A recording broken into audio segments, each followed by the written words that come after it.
Olá pessoal, vamos começar aí mais um AreaCast. Primeiramente, muito obrigado, Rony, seja muito bem-vindo. É um prazer estar aqui na associação e poder contar com você, abrir mão aí da sua agenda num dia aqui em dezembro que nós sabemos que é bem concorrido, viu? Muito obrigado. Eu que agradeço, Gabriel, pela oportunidade, né? Para mim é um prazer estar aqui com vocês, falando um pouco sobre o tema da profissão, do engenheiro, enfim. E a gente está sempre disponível, né? Nós do curso de Engenharia de Produção, da coordenação do curso, a gente tem aí sempre uma agenda disponível para atendimento da sociedade, enfim. E o CREA e a associação é sempre parceiros nossos, é um prazer estar aqui com vocês. Muito legal. Rony, começa contando para mim onde você nasceu, quem que é você? Onde você nasceu? Como que você chegou aqui? Certo. Bom, falar como eu cheguei aqui é engraçado porque eu não sou daqui, mas eu me considero daqui pela quantidade de anos que eu estou, né? Eu sou Rony Peterson Rocha, sou nascido em Curitiba, Paraná, sou paranaense.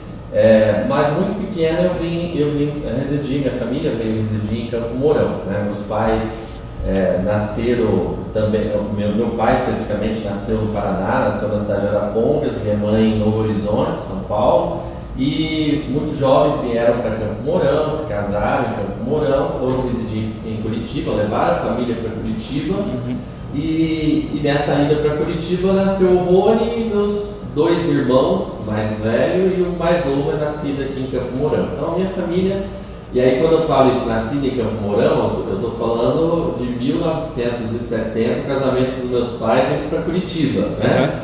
E eu sou nascido em 1979, então, mas resido em Campo Mourão, meus pais foram para Curitiba, depois foram para Londrina, algumas cidades próximas a Londrina, depois Mato Grosso, Dourados. E em 84 eles vieram para Campo Mourão, então eu tinha ali meus 5 anos de idade. De 79 para 84 você já estava aqui? Em 79 nasci em Curitiba e em 84 estava em Campo Mourão. Então, são muitos anos, 30 e poucos anos aí em Campo Mourão, né? Conheci muito da história de Campo Mourão, eu digo assim, na história. Eu sei que Campo Mourão, né, tem mais de 70 anos, mas eu, nesses mais de 35 anos de Campo Mourão, presenciei muitas mudanças da cidade, muitas inovações, né? Então, tive essa oportunidade, mas como vivência mesmo em Campo Mourão. Então, posso dizer que nem sei se eu digo que sou curitibano, eu acho que eu sou moroense. Mais moroense. Você fala estojo ou fala penal? Como? Estojo ou penal? Eu falo estojo. Então é moroense. E a sua formação acadêmica? Você estudou aqui? Começou os colégios? Você frequentou os colégios aqui da cidade, então? Sim, frequentei os colégios, principalmente colégio público em Campo Mourão. Fui aluno da Escola Parigor de Souza, né? Fui aluno do Colégio Polo, né? Colégio estadual. Então, minha formação no ensino médio, né? Enfim, foi nas escolas públicas de Campo Mourão. E a acadêmica, né? Eu estudei aqui também, na antiga FECILCAN, que hoje é a Unespar. Então, assim, foi toda em Campo Mourão, especificamente. Não sei se é do teu interesse, né? Dentro dessa jornada acadêmica, talvez saber um pouco da jornada acadêmica, né? A jornada acadêmica minha foi na engenharia, né? Eu graduei em Engenharia de Produção Agroindustrial. Eu sou da 3ª turma do curso de Engenharia de Produção Agroindustrial aqui de Campo Mourão. E eu falo aqui de Campo Mourão porque o curso de Engenharia de Produção Agroindustrial, ele em Campo Mourão, ele foi o segundo curso na área no Brasil. No Brasil? No Brasil. O primeiro nasceu na Universidade de São Carlos, São Paulo, na cidade de São Carlos. E aí o segundo curso de Engenharia de Produção Agroindustrial foi na FECILCAN, Campo Mourão, nasceu em 1998 aqui na cidade. Então eu fui um aluno da 3ª turma desse curso, né? E aí minha carreira acadêmica foi muito dentro da engenharia dentro da engenharia, né? Eu fui graduado em engenharia de produção agro. 2005 me formei, aí já entrei para a docência. Minha carreira se constituiu muito dentro do universo acadêmico. Aí fiz um MBA na área de ambiental, depois na área de gestão empresarial. E aí fui para o mestrado, doutorado na engenharia química, né? Fiz o mestrado, doutorado na engenharia química na Universidade Estadual de Maringá, programa de pós-graduação de Maringá da UEM. E depois fiz o meu pós-doutorado na engenharia mecânica, também dentro do programa de pós-graduação da UEM, da área de engenharia mecânica da UEM. Então, minha carreira acadêmica foi nesse universo. Foi eclética também, né? Porque você começou na engenharia de produção, aí você fez o MBA, depois você foi para engenharia química e concluiu o pós-doutorado na mecânica. Eu acho que aí vale a pena a gente destacar essa questão, né? Mais pelo cunho do que é engenharia, né? A engenharia é uma área muito ampla. Sim. A gente tem, assim, seja qual engenharia for, ela te dá uma base muito interessante em todas. Muito universal, né? Sim. Isso que é interessante.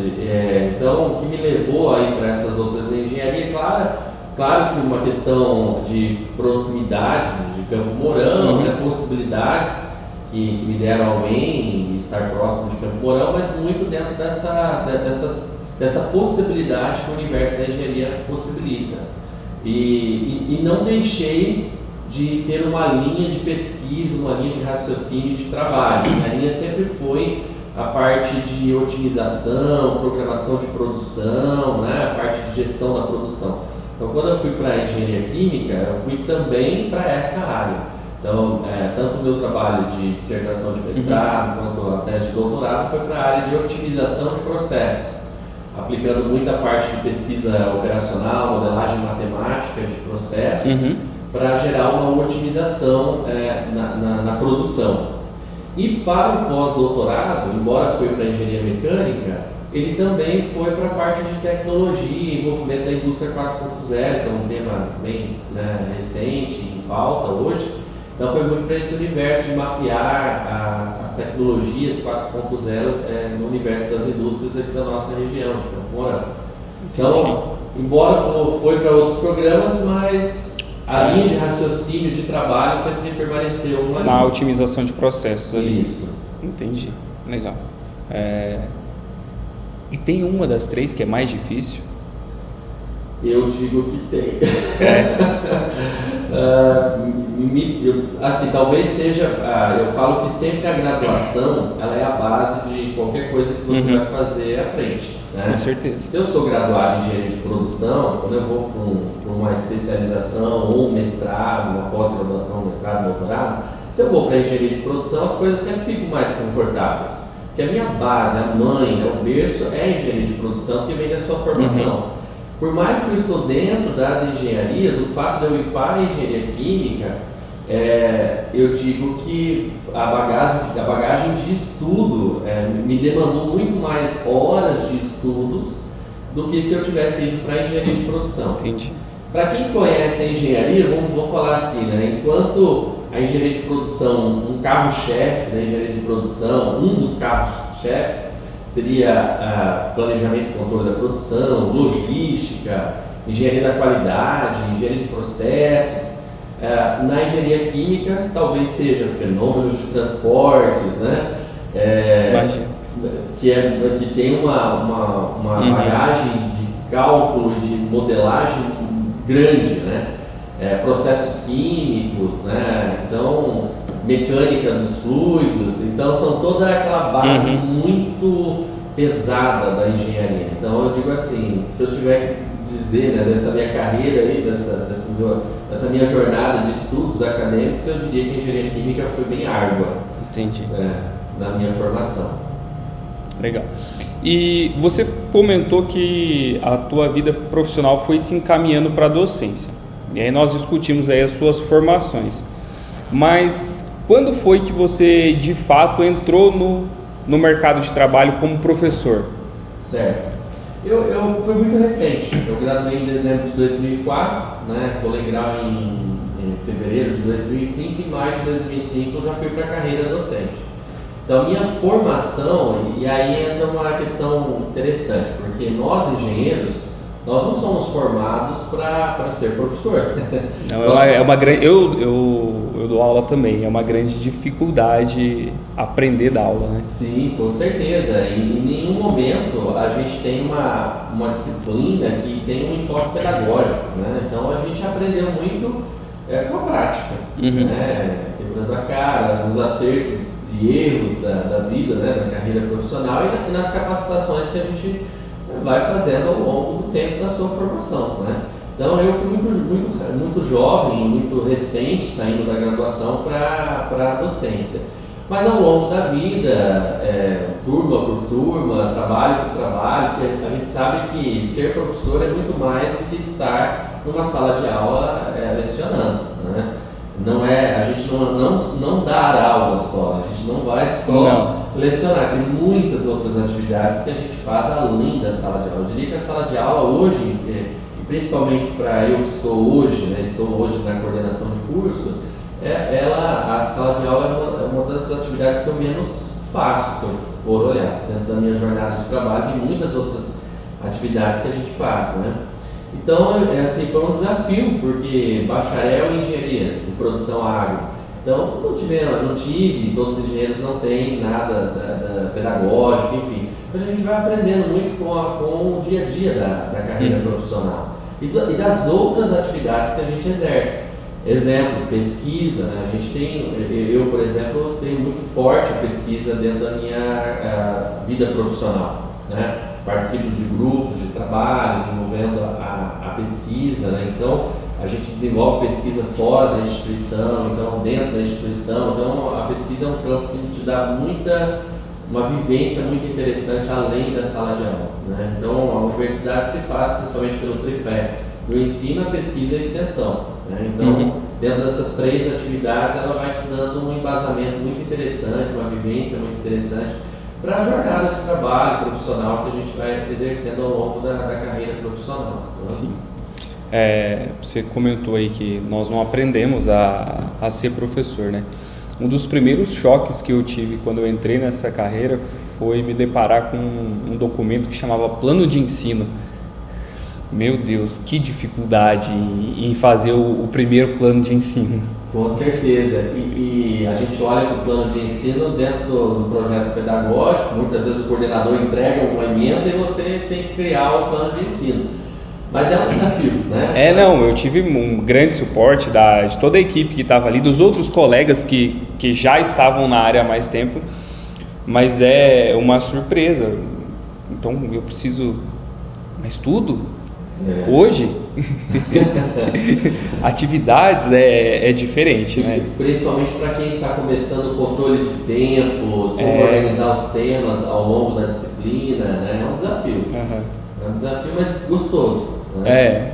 Gostoso, e a vivência vai te dando muitas possibilidades, muitas possibilidades de mudança, né? De não ficar tão engessado.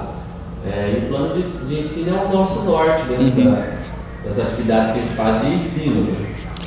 Ô Rony, e assim, mudando um pouquinho de assunto, qual que é a sua visão sobre a palavra ética? Eu penso que a palavra ética ela é essencial para o engenheiro, para o professor, para qualquer profissional, né, em qualquer área, né? Ela é um norte para a gente, porque ela tem muito a ver com a sua própria essência como pessoa, né? A ética está muito dentro da ética e a moral, né? A moral sendo as regras que norteiam e a ética muito dentro da reflexão que você faz dentro do certo e o errado, né? Dentro das regras que a gente tem. Então eu vejo que a ética é um ponto assim fundamental e divisor na tua carreira profissional. Porque já deve ser trabalhado desde a tua graduação, mas você já tem ela dentro de você como indivíduo, né? Que você já carrega muito da moral e aí vem a ética, e dentro da tua carreira profissional é o norte, muito importante porque te faz você refletir que caminho que você toma ao longo da sua vida, né? Dentro das decisões, dentro das atividades que você exerce. Porque a ética ela vai fazer você refletir sobre a moral, né? Refletir o que é certo, o que é errado, né? Dentro das atividades que você exerce. Então, basicamente, de modo assim, bem simplista, é isso que eu vejo como ética, né? Como reflexão. É um olhar para as regras que estão embutidas dentro da moral, né? Que você tem, enfim, como indivíduo. E hoje você já tem uma experiência profissional vasta, uma experiência no ramo acadêmico também, né? Passando aí por todos os processos do estrito sensu, né? O termo ética, você considera que ele sofreu alteração ao longo do tempo? Ou ainda, a sua visão de ética, ela vem sofrendo alteração ao longo do tempo? Sim. Bom, se a gente for olhar a ética como visão histórica, claro que ela sofreu muitas alterações, né? Se a gente for pegar os filósofos, não vou entrar tanto no mérito científico, né, da ética, é claro que ela sofreu várias alterações. Ora ela via como indivíduo, ora ela via a relação com a política, a relação com a religião, então ela vem mudando ao longo da história. Mas eu como indivíduo, né, pensando na minha jornada de trabalho, ao ver a ética na minha pessoa, eu como indivíduo, na minha relação de trabalho, eu não vejo que a ética tenha mudado para mim, o termo ética, né, a minha visão de refletir o que é a ética. Como reflexão da moral, como reflexão das regras, né, que eu devo seguir até para a tomada de decisão, eu não vejo mudança no significado da ética para mim. Mas eu vejo uma amplitude de mim como indivíduo, né, e percebendo o que é a ética na vivência profissional, né, porque eu acho que você, e aí volto da minha experiência profissional lá de 2005, entrando na graduação, né, dentro do... Eu vou nem olhar 2005, vou olhar mesmo dentro da própria graduação em 2000, né, quando eu comecei a minha jornada acadêmica ao longo da instituição. Por que eu falo isso como jornada acadêmica? Porque uma instituição de ensino, uma universidade, desde quando você entra como aluno, você já pratica a ética no seu primeiro dia de aula. Né? Você comentou do plano de ensino. O plano de ensino é o documento que vai nortear o papel do professor e dentro dos conteúdos que ele vai exercer dentro daquela sala de aula, e ele norteia também os procedimentos metodológicos que você vai adotar com a tua turma. E ali ele entrega duas responsabilidades, uma sua, nós como professor diante da turma, e a outra do aluno, como ouvinte, como, né, participante daquela atividade. Ali a ética já está embutida, independente de que disciplina a gente for falar. A gente não precisa estar numa disciplina chamada de ética profissional para falar de ética. Ali naquele momento, você como indivíduo já vai exercer o seu papel ético, né, com o olhar da ética, porque ali você vai já ter regras, procedimentos que você vai ter que seguir. Isso tanto na disciplina como na própria instituição que você está. Então eu falo que a ética, o meu olhar para a ética, desde o primeiro dia, né, que eu pisei os pés na universidade como aluno, o meu olhar para tomada de decisão já foi mudando ao longo dos anos. E como profissional ainda mais, né? Como profissional, quando você entra como professor, conhece a instituição, a universidade, percebe a importância de você formar indivíduos, formar profissionais que tenha um olhar humano, um olhar social, um olhar preocupado com a sociedade, porque nós como engenheiros, eu vou falar como engenheiros de produção, né? Como engenheiro de produção, eu vou formar um profissional extremamente técnico. Sim, vou ter um profissional técnico, um conhecimento técnico que é necessário na engenharia, mas eu tenho que ter um profissional com um olhar social, com um olhar humano, com uma visão humana para a sociedade. Porque o engenheiro de produção ele vai produzir produtos que vão ser entregues e consumidos pela sociedade, né? Então eu tenho que pensar qual é a segurança daquelas pessoas que estão consumindo esses produtos. Qual é a segurança desses indivíduos? Segurança do ponto de vista de consumir, seja um produto alimentício ou não alimentício, seja qual produto for, alguém vai consumir ele. Então a ética já está presente ali naquele momento. Eu me preocupando, né, com o indivíduo que vai consumir aquilo que eu vou entregar como serviço, como resultado para a sociedade. Então eu tenho que ter um olhar humano, um olhar social, um olhar preocupado com as questões ambientais, né, que também tem que ter uma importância imensa aí, a não agressão ao meio ambiente, a preocupação, né, ambiental, a integridade das pessoas que estão consumindo o produto lá no mercado e as pessoas que estão produzindo aquele produto, a integridade, né, física das pessoas que estão no ambiente de processo, no ambiente de produção. Estou falando isso pensando na carreira profissional de modo geral como engenheiro, né? Mas dentro da universidade a gente já dissemina isso muito em vários aspectos e o meu olhar como, né, olhar para a ética, ele já mudou muito no início da universidade como aluno e como profissional, percebendo a amplitude que a ética tem dentro da nossa carreira profissional como engenheiro, né? Então eu não digo que a palavra ética mudou, claro, na sociedade ela mudou, mas para mim o comportamento meu como indivíduo, percebendo a importância da ética, mudou muito ao longo da formação e ao longo da carreira profissional, né? Nesse sentido.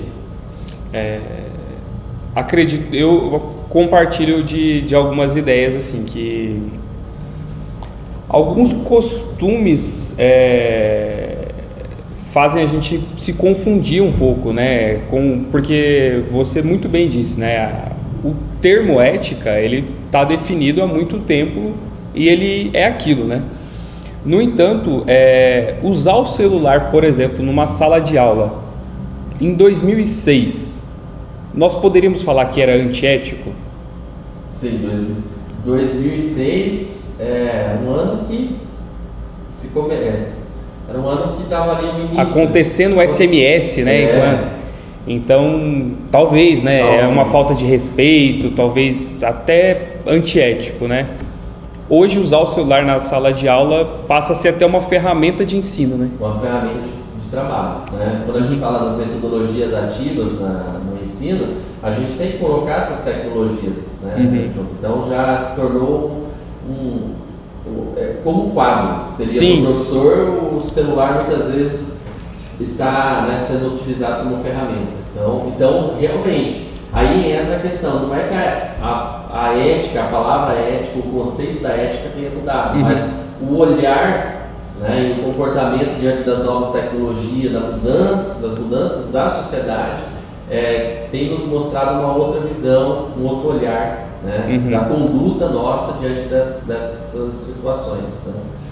E você tem alguma experiência, ou melhor, você tem alguma experiência que você pode compartilhar com a gente e que a ética foi um setor, foi um diferencial predominante ali na sala de aula ou na universidade num contexto geral? Assim, como eu já falei, eu acho que, eu penso que a gente constantemente está exercitando a ética no dia a dia profissional nosso, né? Desde quando eu coloco o aluno, nos primeiros dias de aula, principalmente os alunos de início de curso, quando a gente começa a apresentar para o aluno o regulamento da instituição, regulamento acadêmico.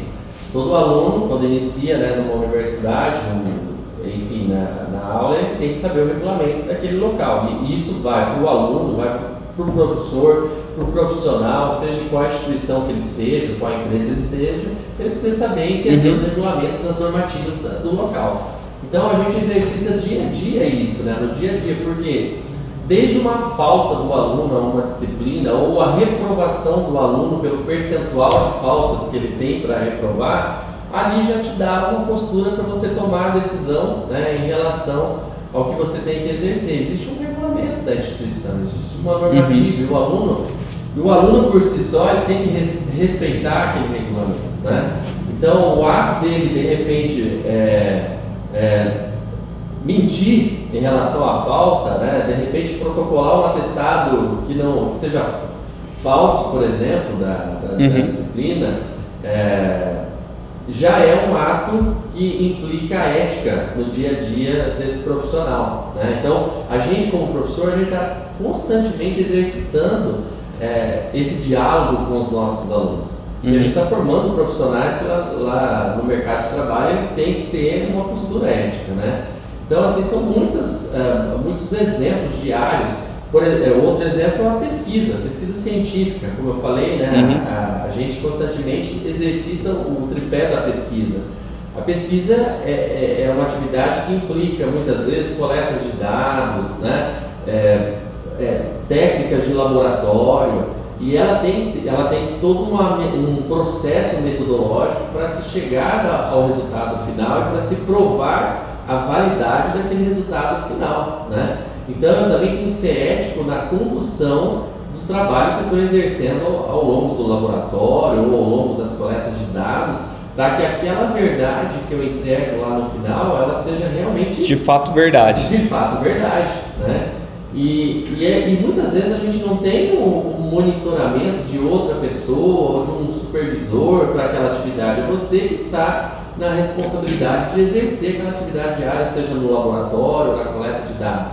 Então a ética está embutida de você ali, porque aquela verdade que você vai entregar, ela vai ser resultado e aplicado na sociedade.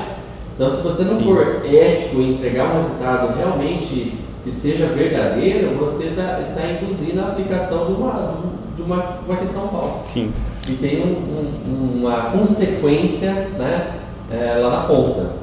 Então, eu teria muitos exemplos aqui, né, para a gente falar de ética ao longo do dia a dia de trabalho nosso, né, dentro da universidade, na condução com o aluno, na aplicação do trabalho. Muitas vezes eu estou orientando um trabalho, um estudo de caso, por exemplo, que é muito comum na engenharia de produção, a gente aplicar o estudo de caso em empresas. A gente conduz um aluno a ir para as empresas, fazer uma análise, um diagnóstico, seja, por exemplo, na área de planejamento e controle, na área de logística, qualidade.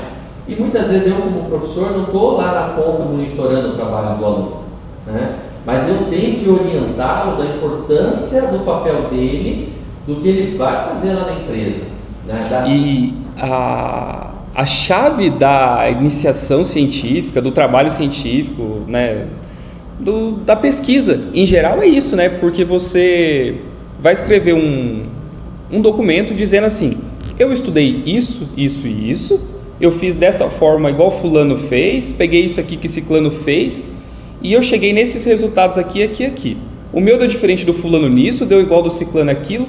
Portanto, eu concluo, mas concluir é um termo que é questionável, né? Mas eu encerro dizendo que eu encontrei isso, isso, isso, e portanto isso se comporta dessa forma, né? Podemos mudar o tema, podemos mudar o curso. Em geral, as pesquisas, elas se comportam mais ou menos dessa forma, né? E não tem uma pessoa que vai lá, deixa eu ver se o fulano realmente fez isso aqui, se é verdade, se ele pode publicar ou não, né? Sim. É uma confiança. Depois, às vezes, tem um outro autor que vai te refutar. No entanto, de início, aquilo que você escreveu, que você pesquisou, é tratado como verdade, né? Como verdade. Eu vou ter a comparação científica, que é a comparação do que já foi feito, né, dos outros autores e tal, mas tem muito a ver com a sua postura como pesquisador, como aluno, naquele momento.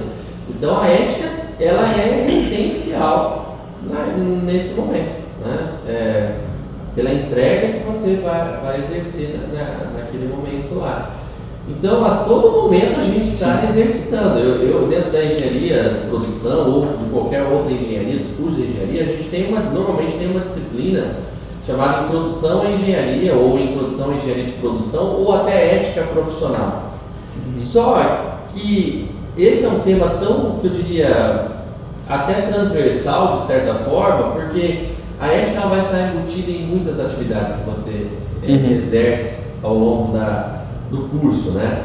Então, vou trazer para a engenharia de produção. Na disciplina de introdução à engenharia de produção, eu vou ter lá o tema ética profissional. Vou falar do engenheiro de produção, a postura dele no mercado de trabalho e o código de ética do engenheiro, né? Vou olhar para o código de ética, vou discutir artigo por artigo, vou entender, mas ao desenvolver um produto, por exemplo, numa disciplina chamada engenharia do produto, ou desenvolver de novos produtos, quando eu for desenvolver o produto, a minha postura ali é de pesquisador para desenvolver um produto. E eu vou ter que olhar para desenvolver um produto pensando nas questões ambientais, tomando decisões em relação, né, à questão ambiental, tomando decisão em relação à segurança, à integridade de quem vai consumir aquele produto. E aí, e encontrando a viabilidade econômica disso tudo, né? Disso tudo. E aí, viabilidade econômica. Muitas vezes eu tenho que ter um contraponto, o que é econômico né, o que financeiramente é econômico, ou o que vai me dar de repente mais lucratividade, enfim, mas o que realmente está de acordo às normativas, né, se não está infringindo alguma normativa.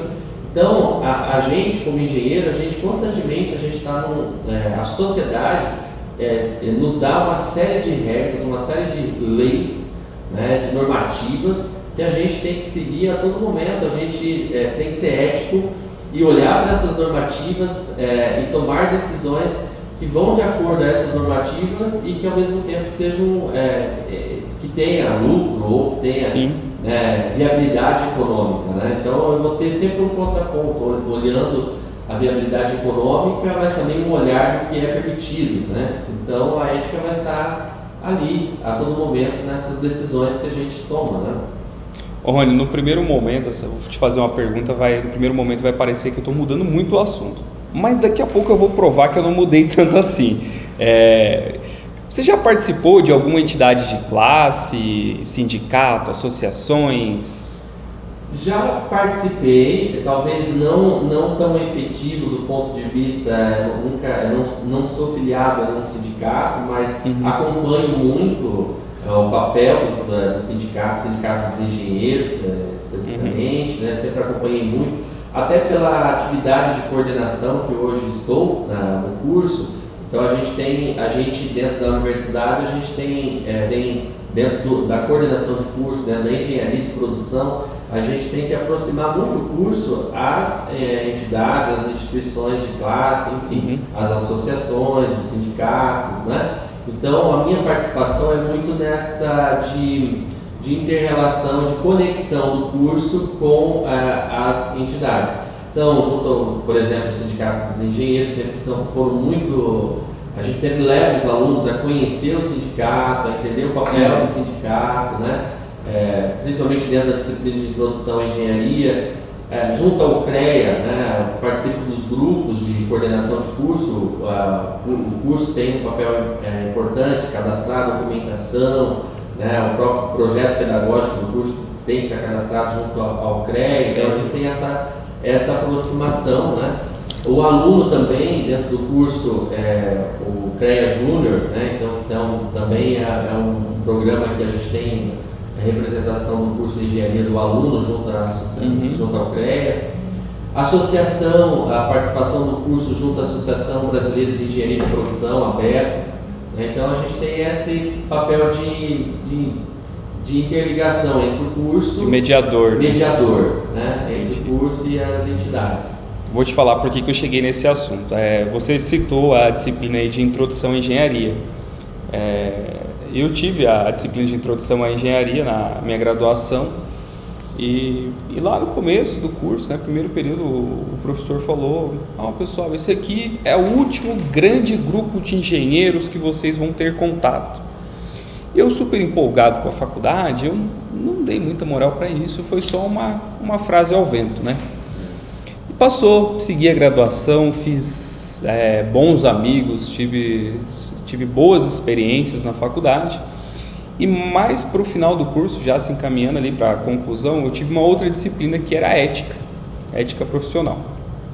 E, por ocasião, o mesmo professor foi dar a disciplina de ética lá no final do curso. Muito interessante porque ele comentou de novo nessa disciplina: pessoal, mantenham a rede de contatos, né? Façam amigos, porque esse é o último grande grupo de engenheiros que vocês vão ter contato, né? Vocês formaram, um que era amigo acaba sendo concorrente. Isso me deixou muito descontente, escutar isso, porque eu tive ali grandes companheiros na faculdade que eu não conseguia imaginar que eu iria de uma hora para outra estar sozinho no mundo profissional.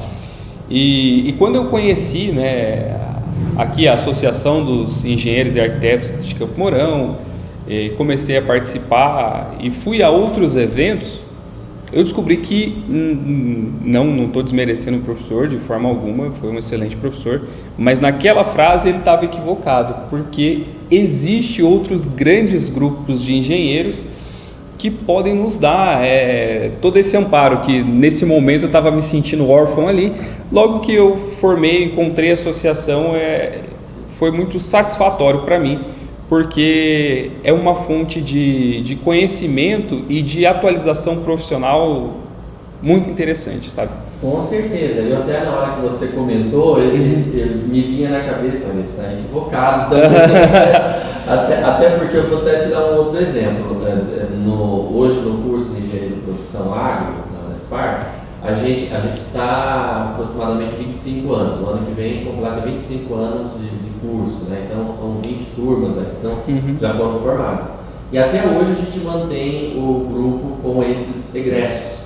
Claro que não estão todos, talvez a gente não conseguiu todos estar no grupo, mas a gente tem um diálogo direto com os egressos do curso. Então é uma rede de networking interessante, né, de oportunidade, de relação, de mostrar a hora que precisa de um estágio, é ali que eles disseminam, né? Então a gente consegue dar vazão para os nossos egressos, nossos alunos, também com esse network que a gente tem com os egressos, né?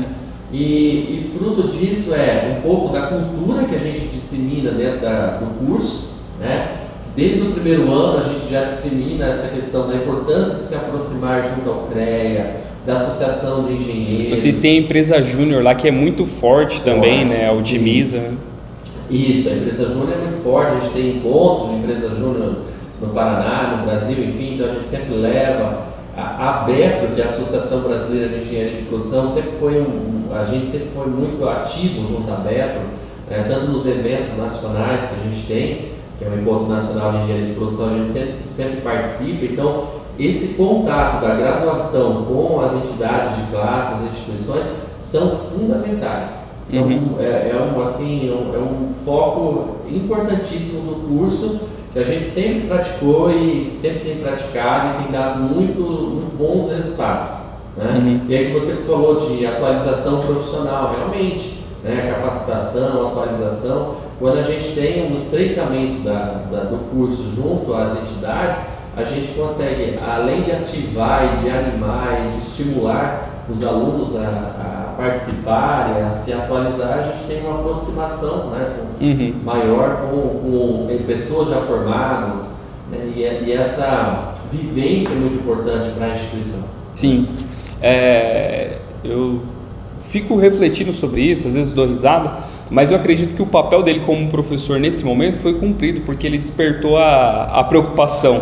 E talvez foi essa frase que me fez correr atrás e conseguir encontrar a resposta. Eu sempre falo para meus alunos as facilidades que eles têm como aluno naquele momento da graduação, participando das entidades, das associações, as oportunidades, né, os benefícios que eles têm naquele momento, que depois de graduado muda, né? Com certeza. Chegam boletos, né? Chegam boletos, né? Que são mais caros, né? São maiores do que na graduação. Então, assim, eu procuro sempre estimular a participação deles. Né? E também uma atividade que eu gosto de fazer sempre é trazer, né, essas entidades para dentro da universidade, né? Com falas. Por exemplo, introdução à engenharia de produção. De repente eu vou falar do tema ética, né, profissional, que eu acredito conduzir um pouco aqui.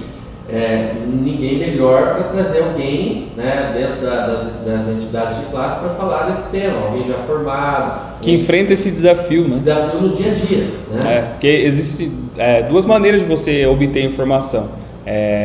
A pesquisa, né, que é escutar o que você me falou, ou a experiência, né? Eu viver aquilo e depois eu te contar, né? Então, ter essa pessoa que viveu na pele, às vezes sofreu a tentação de não ser ético, né? E optou por ser. Fazer um laudo técnico, muitas complicadíssimo. Vezes, né? De repente ali foi confrontado de alguma forma, né, a pensar ou agir de forma diferente do que era necessário, né? Então aí entrou a ética. Sim. A importância dele ir até o final com a vivência e com o conhecimento técnico.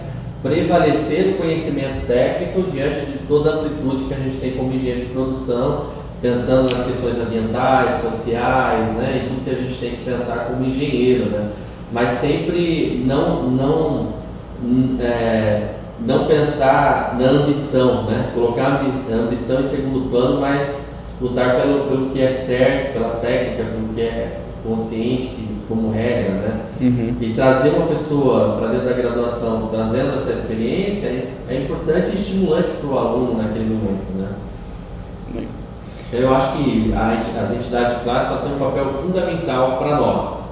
É importantíssimo para nós já desde a graduação, desde o início ali do aluno na graduação. Entendi. O Rony, e assim, eu acho que a experiência ela precisa ser compartilhada para que ela atinja mais pessoas e para que o que você viveu sirva de ensinamento não só para você, mas para os outros, né? Que eles não precisem talvez passar pelos mesmos erros, né? Nem pelas mesmas dificuldades. E pensando por esse lado, que conselho você daria para quem está terminando a graduação, ou para quem é um profissional recém-formado, que está perdido, que se assustou com a pandemia? O que você poderia dizer para essas pessoas? Eu penso assim, bom, primeiro, eu acho que a gente não tem que se assustar por nenhum desafio, né? A gente todos nós temos os nossos desafios diários, né? Mas tudo vai depender muito da tua capacitação, do seu conhecimento, de enfrentá-los, né? Com seriedade, com conhecimento, né? Então, o que eu diria de dica ou de sugestão é a atualização profissional, né?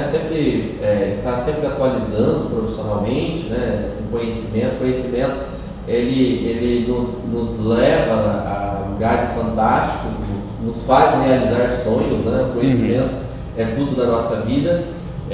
Eu penso que esse tema da ética é fundamental para esse profissional recém-formado ou mesmo não recém-formado, já com uma jornada de trabalho. Eu acho que a ética é um ponto muito importante. Eu falei da ambição, né? Eu acho que a gente colocar a ambição em segundo plano, quando a gente olha para o que é real e o que é fundamental nós como profissional, como engenheiros de produção, porque a gente, como engenheiros, né, independente de produção, mas vou falar dentro da engenharia de produção, a gente já desde o início do curso a gente tem uma definição lá do que é um engenheiro de produção, qual é o papel dele, né? É um profissional que vai estar trabalhando com os processos produtivos, com a entrega desses processos, entregando produtos ou serviços à sociedade. Mas quando a gente fala sociedade, a gente tem algumas palavras-chave que a gente coloca sempre com um olhar humano, né? A gente tem a nossa visão técnica, uma área bastante técnica, mas a gente tem que ter o olhar da entrega que a gente vai gerar para a sociedade, porque a gente sempre tem que ter a consciência que nós vamos entregar o melhor para a sociedade, nós vamos entregar um bem ou um serviço, um produto para a sociedade.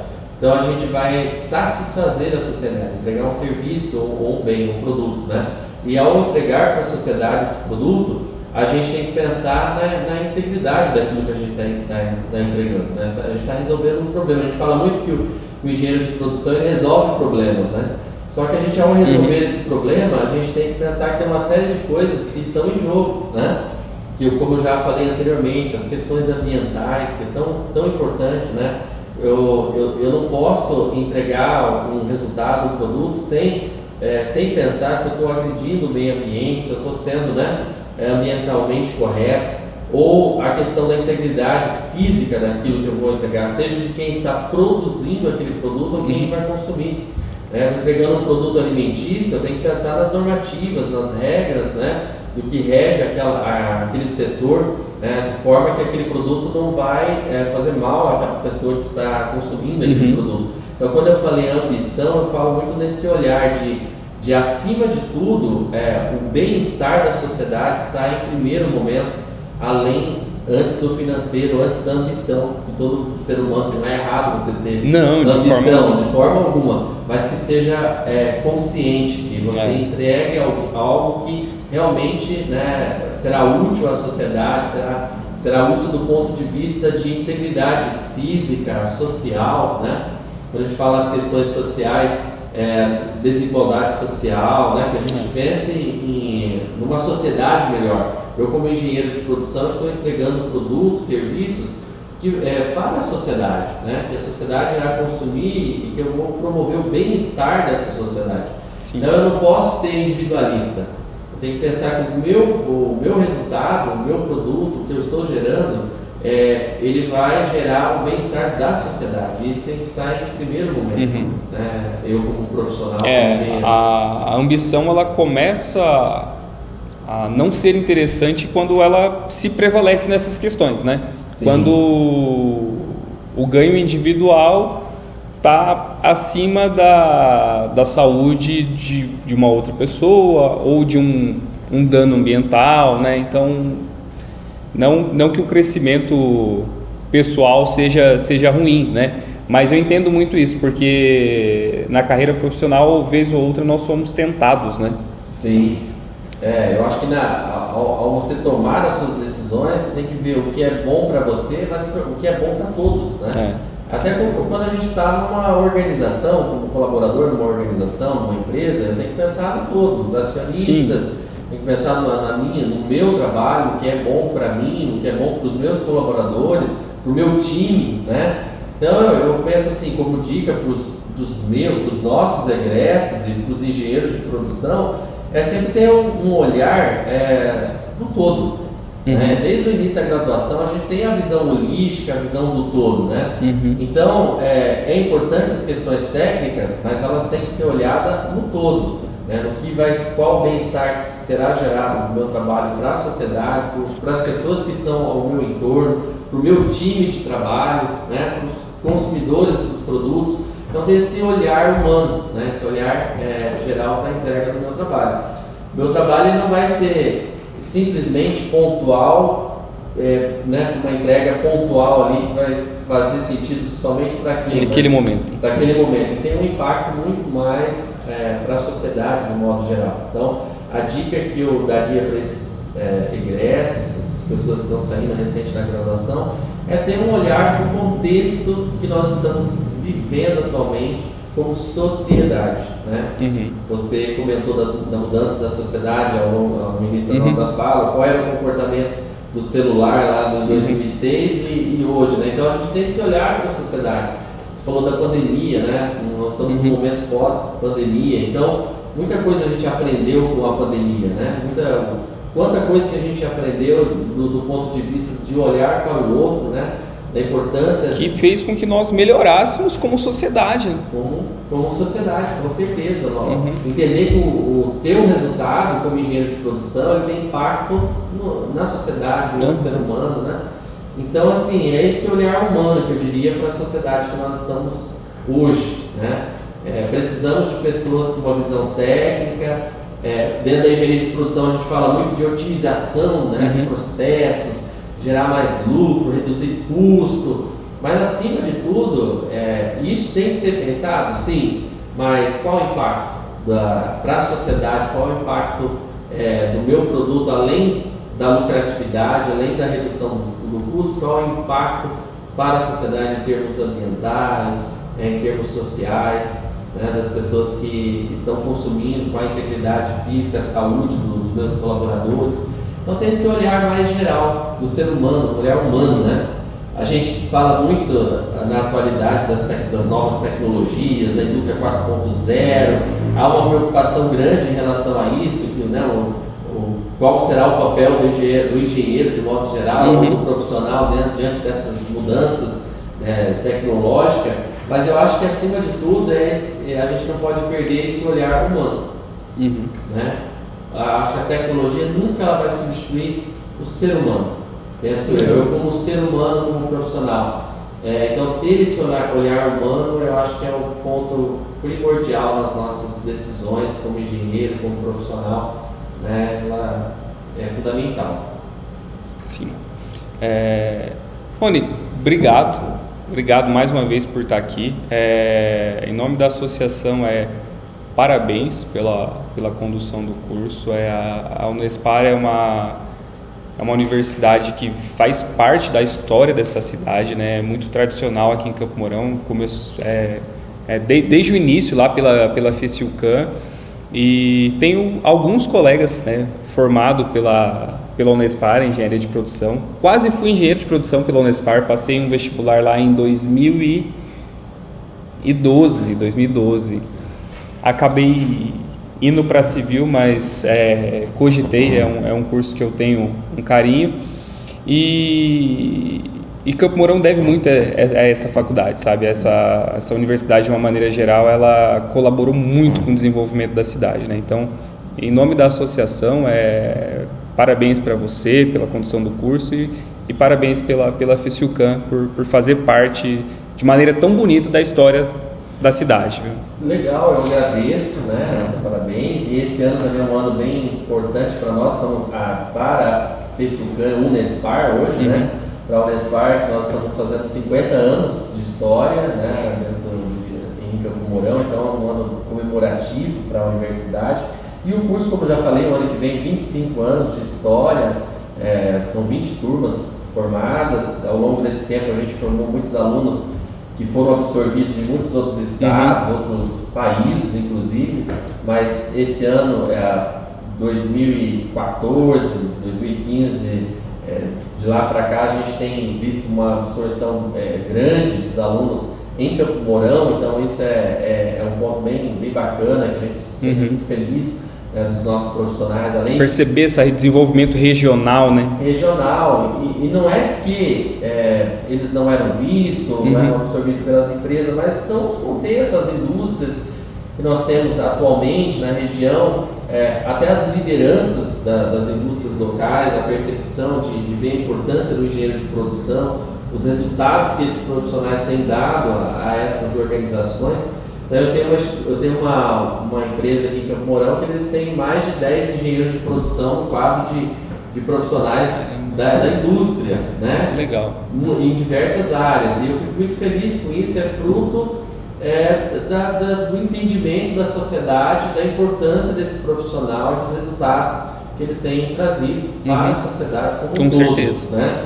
E eu agradeço o espaço, como eu já falei, a gente sempre tem sido parceiro das entidades, é um espaço bem importante para nós, e eu queria aproveitar para finalmente, né, divulgar também, somos engenharia de produção agroindustrial na Unespar, em Campo Mourão, a Unespar, que os alunos normalmente associam engenharia a outras instituições, mas a Unespar tem 10, 11 cursos em Campo Mourão, mas um é engenharia. E também divulgar que nós estamos atualmente com um trabalho bem interessante na Unespar, que além da graduação em engenharia de produção, que é uma instituição pública, um curso gratuito, público, de qualidade, nós também estamos com um curso de pós-graduação gratuito também, presencial, que é o MBA em Melhorias e Otimização da Produção e Operações, que é um curso dentro do colegiado de engenharia de produção. Então, também dizer para a sociedade, para quem está nos ouvindo, que tem essa outra janela aí de oportunidade dentro do curso de engenharia de produção. Quero agradecer a você, Gabriel, pela condução, obrigado pelo convite, e dizer que a gente é parceiro e, enfim, a gente está sempre à disposição. O que for necessário, o que for possível, a gente sempre está à disposição. Legal, a associação também, de uma maneira geral, está à disposição de vocês. Nós estamos fazendo aí, tivemos alguns termos de fomento de recepção de novos profissionais. Esperamos poder fazer o ano que vem de novo e contar com novos profissionais aí formados também pela engenharia de produção agroindustrial aí. Mais uma vez, estamos totalmente à disposição. Essa estrutura é de todos nós. Fique à vontade para usar. Obrigado mesmo. Obrigado.